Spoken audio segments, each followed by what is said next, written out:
നൂറനാട് പടനിലം പരബ്രഹ്മ ക്ഷേത്രത്തിൽ വൃശ്ചികോത്സവത്തിന്റെ ഭാഗമായി കലാസാഹിത്യ സമ്മേളനം നടന്നു. PN പ്രമോദ് നാരായണൻ MLA ഉദ്ഘാടനം ചെയ്തു. നൂറനാട് പടനിലം പരബ്രഹ്മ ക്ഷേത്രത്തിൽ വൃശ്ചികോത്സവത്തിന്റെ ഭാഗമായാണ് കലാസാഹിത്യ സമ്മേളനം നടന്നത്. PN പ്രമോദ് നാരായണൻ MLA ഉദ്ഘാടനം ചെയ്തു. ആദ്യമായി ഒരു കവിത സ്കൂളിൽ പോകുന്നതിന് മുമ്പ് കയ്യിലേക്ക് എടുത്തു തന്നത് അപ്പൂപ്പനായി.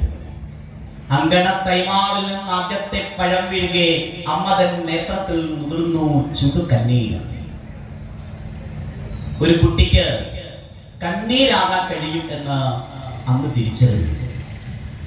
അങ്ങനെയാണ് വായന എന്നത് ഒരു ജന്മത്തിൽ തന്നെ അനുഭവിക്കാൻ കഴിയുന്ന പല ജന്മങ്ങളിലൂടെയുള്ള അപരത്വത്തിലേക്കുള്ള അല്ലെങ്കിൽ പല അനുഭവങ്ങളിലേക്കുള്ള സഞ്ചാരമായി വായന, എഴുത്ത്, കല എല്ലാം നയിക്കും എന്ന തിരിച്ചറിവുണ്ടായത് അന്നാണ്.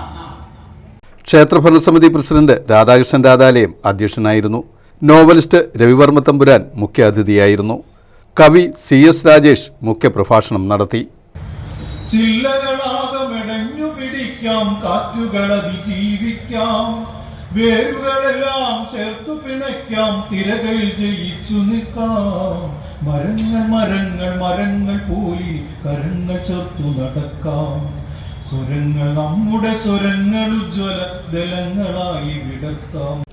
കലാസാഹിത്യ മേഖലകളിൽ ശ്രദ്ധേയരായ RC ദേവി, യമുന ഹരീഷ്, AV അജികുമാർ, സുബീസ് പടനിലം, രേഖ ആർത്താങ്കൽ, രമണി കിടങ്ങയം, പ്രസാദ് ശ്രീധർ, സന്തോഷ് നൂർനാട്, S രാമകൃഷ്ണൻ, പഞ്ചായത്ത് അംഗം PP Koshy, Ashok Babu, finance committee convener Vijesh Vijayan, volunteer committee convener M Ashokan, ഉത്സവ കമ്മിറ്റി അംഗങ്ങളായ K നന്ദകുമാർ, അജീഷ് ലാലു, TV അജയൻ എന്നിവർ പങ്കെടുത്തു.